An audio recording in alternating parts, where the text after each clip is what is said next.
क्या आप सोने के बाद भी थके हुए महसूस करते हैं? क्या आप पढ़ने बैठते हैं लेकिन आपका दिमाग इधर-उधर भागता रहता है? फ़ोन नीचे रखा है, किताब खुली है, फिर भी फोकस नहीं आ रहा। अरे यार, मैं आपको कुछ इंपॉर्टेंट बात बताता हूँ। आप लेज़ी नहीं हैं, आप एग्जॉस्टेड हैं। और ये एग्जॉशन ज़्यादा पढ़ने से नहीं आती, ये आपके शरीर को बिल्कुल भी ना हिलाने से आती है। आप सोचते हैं कि प्रॉब्लम मोटिवेशन की है, लेकिन क्या होगा अगर मैं कहूँ कि असली प्रॉब्लम आपके ब्रेन की नहीं, आपके बॉडी की है। देखिए भाई, physical fitness equals mental power. ये कोई जिम का स्लोगन नहीं है, ये साइंस है। आपका ब्रेन आपकी बॉडी से अलग नहीं है, ये एक ही सिस्टम है।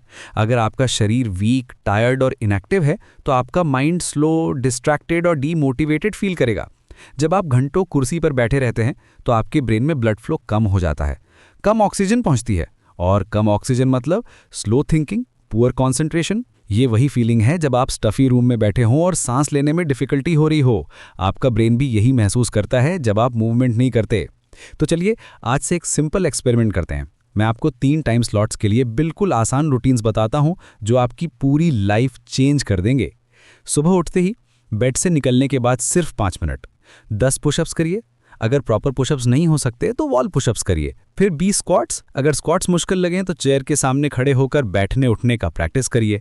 और फिर 2 मिनट स्ट्रेचिंग। बस इतना। ये आपके ब्रेन को बताता है कि मैं जाग गया हूँ, मैं कंट्रोल में हूँ। मूवमेंट से डोपामिन और सेरोटोनिन रिलीज होते हैं।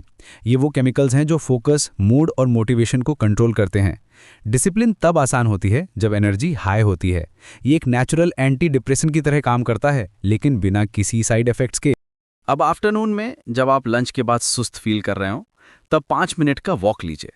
बाहर निकलिए। अगर बाहर नहीं जा सकते तो घर में ही 60 सेकंड तक वॉक करिए। फिर 15 जंपिंग जैक्स और 5 डीप ब्रेथ्स। आप सोच रहे होंगे कि ये करने में स्टूपिड लगेगा। हाँ लगेगा, लेकिन करने के बाद फोकस्ड फील करेंगे।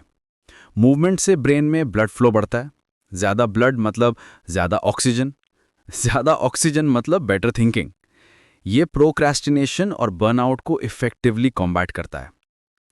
यहाँ एक इंटरेस्टिंग बात है, जब आप फिजिकली मूव करते हैं तो आपका ब्रेन में नॉरेपेनेफ्रिन भी बढ़ता है। ये केमिकल स्ट्रेस को हैंडल करने में हेल्प करता है।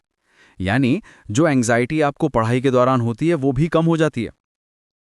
शाम को जब दिन खत्म हो रहा हो तब 20 से 30 मिनट का वॉक लीजिए। ये वो टाइम होता है जब ज़्यादातर स्टूडेंट्स कहते हैं कि आज का दिन वेस्ट हो गया। और ये सेंटेंस धीरे धीरे कॉन्फिडेंस को किल कर देता है। लेकिन इवनिंग एक्सरसाइज आपको सेल्फ रिस्पेक्ट देती है, सिर्फ मसल्स नहीं।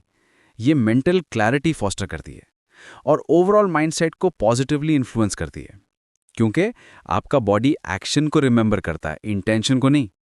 मैं जानता हूं कि ये कैसा फील होता है। दूसरों को आगे